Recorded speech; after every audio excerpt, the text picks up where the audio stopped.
लगता है जो आजकल कोई भी व्यक्ति आरक्षण के ऊपर बयान दे देता है और कई बार तो संविधान के विरुद्ध जाके दे देता है, और ज़्यादातर लोग आरक्षण के इतिहास को जाने बिना, उसकी परिस्थितियों को जाने बिना, कितने प्रकार का देश में आरक्षण है उसको जाने बिना कोई भी बयान दे देता है।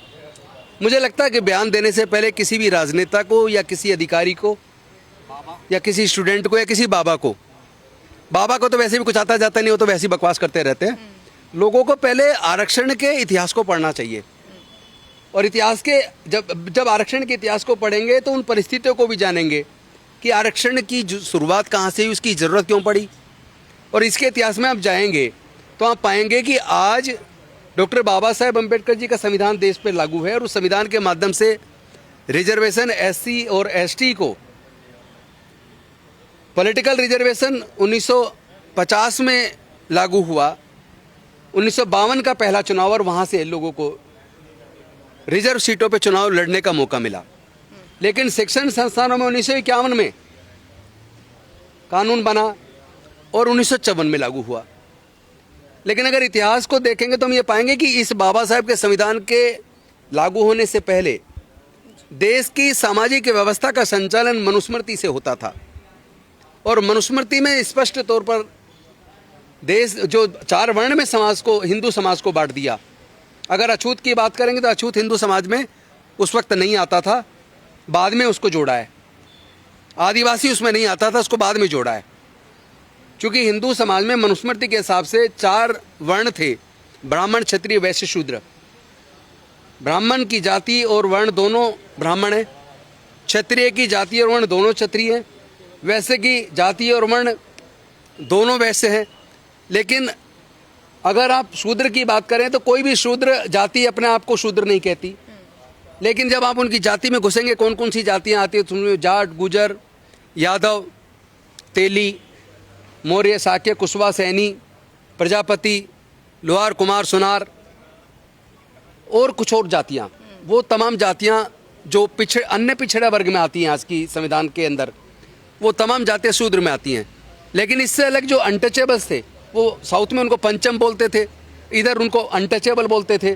और इससे अलग एक आदिवासी वर्ग था जो अलग अलग कटा हुआ एक रिमोट एरियाज में रहता था। तो इन वर्गों की अगर बात करें तो आरक्षण पहली बार, चूँकि उस मनुस्मृति में इन तमाम वर्गों के, शूद्रों के लिए विशेष तौर पर, चूँकि अछूत तो उससे बिल्कुल ही बाहर है, उसको तो कोई अधिकार है ही नहीं। जो शूद्र, जो टचेबल था, उसको भी ज्ञान अर्जित करने का, पढ़ने का, व्यापार करने का, संपत्ति जोड़ने का अधिकार उसको भी नहीं था, इस देश की महिलाओं को भी नहीं था। इसीलिए हमें ये इतिहास जानना होगा कि इन वर्गों के लिए पहली बार आरक्षण की व्यवस्था किसने की। तो हम पाएंगे 1902 में कोल्हापुर के महाराज साहू जी महाराज ने पहली बार पिछड़े वर्गों के लिए, पिछड़े वर्ग का मतलब अनुसूचित जाति, जनजाति, अन्य पिछड़ा वर्ग, इन वर्गों के लिए 1902 में पहली बार 50% रिजर्वेशन की व्यवस्था की थी। लेकिन उसके बाद अंग्रेजों की सरकार में पहली बार 1921 में मद्रास प्रेसिडेंसी के अंदर रिजर्वेशन की व्यवस्था हुई, और 1921 के बाद 1925 में शिक्षण संस्थानों में आधी फीस माफ करने की व्यवस्था हुई। 1927 में उनके लिए सीटें, शिक्षण संस्थानों में सीटें रिजर्व 1/12 यानी 12वां हिस्सा लागू हुआ। 1919 में जब साउथ बोरो कमीशन आया तो उसके सामने डॉक्टर बाबा साहेब अम्बेडकर जी ने अपना ज्ञापन दिया, और तमाम अछूत वर्गों के लिए, वंचित वर्गों के लिए उन्होंने शिक्षण संस्थानों में, नौकरी में या राजनीतिक अधिकार के बारे में ज्ञापन दिया। फिर 1928 में साइमन कमीशन आया, साइमन कमीशन से वो मिले और सर छोटू राम मिले, फिर उनको ज्ञापन दिया, और इन वर्गों के लिए शिक्षण संस्थानों में, नौकरी में और पॉलिटिकल रिप्रेजेंटेशन के लिए रिजर्वेशन की मांग की। और फिर 1930, 1931, 1932 में राउंड टेबल कॉन्फ्रेंस के माध्यम से अंग्रेजों के सामने इन वर्गों का पक्ष रखा, बहुत मजबूती से वकालत की, और अंग्रेज सरकार ने उसको स्वीकार करते हुए, चूँकि उसमें सेपरेट इलेक्टेड भी मांगा, साथ में उनके आर्थिक उन्नति और शिक्षा के संबंधित बाकी अधिकारों की मांग की। अंग्रेज सरकार ने उसको स्वीकार किया, और 18 अगस्त 1932 को अंग्रेज सरकार ने कम्युनल अवार्ड घोषित किया, यानी सांप्रदायिक एक तरीके से अवार्ड घोषित किया। उसमें पृथक निर्वाचन क्षेत्र अल्पसंख्यकों के लिए निर्धारित किए, साथ में इस देश के अछूतों के लिए निर्धारित किए। लेकिन गांधी जी ने माना कि अछूत हिंदू समाज का हिस्सा है, जो पहले नहीं थे, लेकिन उन्होंने कहा ये हिंदू समाज का हिस्सा, इसे हिंदू समाज बढ़ जाएगा, और वो अनशन पर बैठ गए।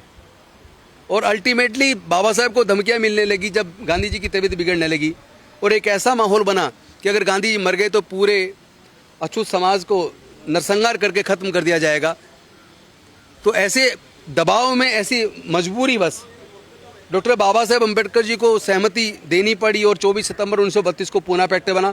फिर पूना पैक्ट के बाद तमाम अनुसूचित जाति के लिए सीटें रिजर्व हुई, उनके लिए निर्वाचन, जो संयुक्त निर्वाचन क्षेत्र बना, पृथक निर्वाचन क्षेत्र तो पूना पैक्ट में चला गया, लेकिन संयुक्त निर्वाचन क्षेत्र बने और उसमें रिजर्वेशन लागू हुआ। फिर गवर्नमेंट ऑफ इंडिया एक्ट 1935 आया, जिसमें औपचारिक तौर पर SC ST के लिए सीटें निर्धारित की गई। फिर जब उससे आगे बढ़ते हैं 1935 के बाद, जब आगे बढ़ते हैं 1941 में ICS के एग्ज़ाम में केवल एक शेड्यूल्ड कास्ट ICS अधिकारी बने। फिर 1942 में doctor Baba Saheb Ambedkar British viceroy की एग्जीक्यूटिव काउंसिल के अंदर मेंबर बने, और उन्होंने ब्रिटिश वायसराय को और उसकी पूरी सरकार को, ब्रिटिश सरकार को कन्विंस किया कि चूंकि यहाँ रिजर्वेशन नहीं है और हमारे लोगों को पढ़ने का भी मौका नहीं मिला, तो उन वर्गों के लिए कुछ विशेष प्रावधान किए जाएं। अंग्रेजों की सरकार ने उसको माना, और उसके बाद सरकारी नौकरियों के अंदर उन्होंने रिजर्वेशन लागू किया। 1942 में पहले उन्होंने 8.33% लागू किया, फिर 1943 में उसको बढ़ाकर 12.33% किया, और फिर 1948 के अंदर उसको 16.33% लागू किया। फिर 1950 में डॉक्टर बाबा साहेब अम्बेडकर के संविधान के माध्यम से उनके लिए चुनाव क्षेत्रों के लिए सीटें रिजर्व की 15% शेड्यूल कास्ट के लिए और 7.5% शेड्यूल ट्राइब के लिए। और आर्टिकल 334 में पॉलिटिकल रिजर्वेशन 10 साल के लिए था, लेकिन शिक्षण संस्थानों और सरकारी नौकरियों के लिए कोई टाइम लिमिट नहीं थी, बल्कि जब तक सब लोग सामाजिक, आर्थिक और शैक्षणिक दृष्टि से बराबर न हो जाए तब तक रिजर्वेशन जारी रहेगा। कोई भी बिना इतिहास को जाने कह देता 10 साल के लिए रिजर्वेशन था, जबकि 10 साल के लिए पॉलिटिकल था, जो हर 10 साल बाद बढ़ाया जाता है, और पिछली बार 2021 में बढ़ाया गया। अब 2021 सवाल सुप्रिया सुले पर था। एक मिनट सुप्रिया सुले अकेली नहीं है, उससे पहले भी बहुत लोग अनर्गल बयान देते रहते रिजर्वेशन के ऊपर, तो लोगों को पता ही नहीं है। पहले पढ़ तो लें, पहले पढ़ लें, पहले आरक्षण के इतिहास को पढ़ लें, उसके बाद बात की जाए। एक मिनट पहले मैं अपनी बात पूरी कर लूं, फिर सवाल आप कीजिएगा। 1952 में पहला चुनाव हुआ जिसमें लोकसभा व राज्यसभा की सीटें निर्धारित हुई SC ST के लिए 15% और 7.5%। उसके बाद आपको पता होगा 1954 से शिक्षण संस्थानों में और सरकारी नौकरी में तो 1950 के बाद और 1954 के बाद शिक्षण संस्थानों में अनुसूचित जाति जनजाति के लिए रिजर्वेशन लागू हुआ। लेकिन OBC के लिए 7 अगस्त 1990 को मंडल कमीशन की सिफारिशों को लागू करके आरक्षण, पिछड़े वर्गों के लिए 27% आरक्षण लागू करने की घोषणा हुई, जो कोर्ट में चैलेंज हुआ, कोर्ट ने स्टे किया। 1992 में जजमेंट आया Indira Sahni versus union of India, और 1993 में नोटिफिकेशन होकर उनको लागू हुआ, उनको रिजर्वेशन मिला। लेकिन IIT IIM वगैरह के अंदर पिछड़े वर्गों के लिए 93वें संशोधन में 2006 में लागू हुआ। तो ये इतिहास मैं इसलिए बता रहा हूँ क्योंकि कोई भी आरक्षण पे बात करे, बात करने से पहले आरक्षण के इतिहास को जान ले, समझ ले, पढ़ ले, उसके बाद उस पर बात करे तो अच्छा लगेगा। बिना जानकारी के जो मर्जी आए, जो मर्जी बोल देता। रही बात EWS की, रही बात क्रीमी लेयर की, तो मैं बता दूं EWS का तो आज तक ये भी डाटा नहीं है EWS में कितने % लोग हैं। 10% बिना किसी सर्वे के, बिना किसी डाटा के, संविधान के खिलाफ जाकर केंद्र सरकार ने लागू किया। कोई अध्ययन नहीं है उसके ऊपर, क्योंकि जो स्वर्ण जातियां हैं, सिख समाज की स्वर्ण जाति, क्रिश्चियन मुस्लिम की स्वर्ण जाति, क्योंकि मुस्लिम में जो OBC है वो तो सारा OBC में आ रहा है, लेकिन मुस्लिम में 1.5 से 2% स्वर्ण में आता है।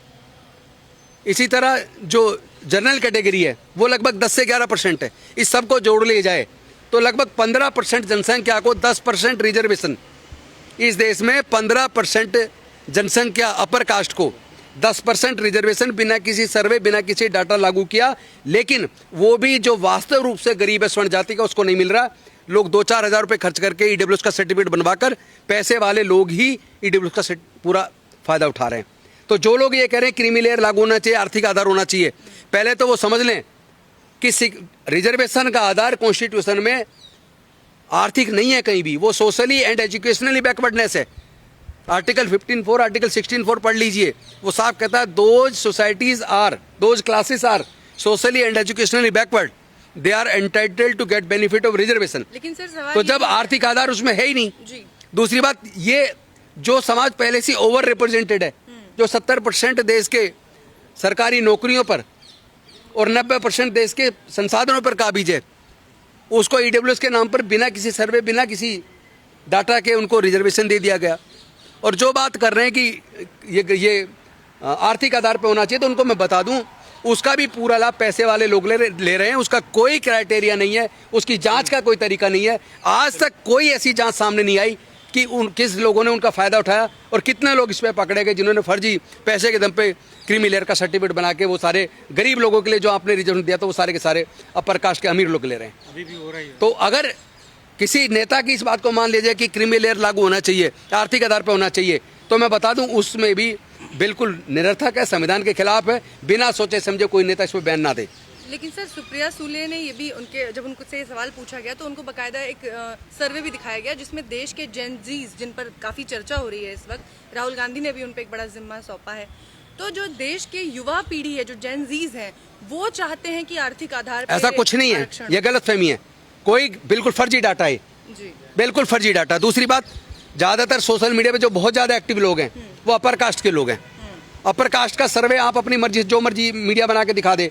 आप जरा एक बार सर्वे, कास्ट सेंसस होगी, अभी कास्ट सेंसस करवा दीजिए ना, उसी में जैन जी का भी आ जाए, उसमें पिछड़े वर्ग का भी जो जैन जी है, जो दलित वंचित वर्ग का जैन जी है, जो गरीबों का जैन जी है, किसानों मजदूरों का जैन जी है, उसका भी तो डाटा है। तो पता लगेगा 90% से ज्यादा लोग आरक्षण के समर्थन में बात करेंगे और ये भूल जाएंगे। जो लोग फर्जी डाटा दे के फर्जी ग्राउंड बना के कोशिश कर रहे हैं बोलने की, तो वो समझ लें कि जब तक जाति रहेगी, जब तक जातिगत उत्पीड़न रहेगा, चूंकि जातिगत उत्पीड़न जाति के आधार पर हो रहा है और वो कह रहे हैं जाति के आधार पर रिजर्वेशन नहीं होना चाहिए। जब आप उत्पीड़न जाति के आधार पर कर रहे हैं, इंटरव्यू के अंदर नंबर जाति के आधार पर कम दे रहे हैं,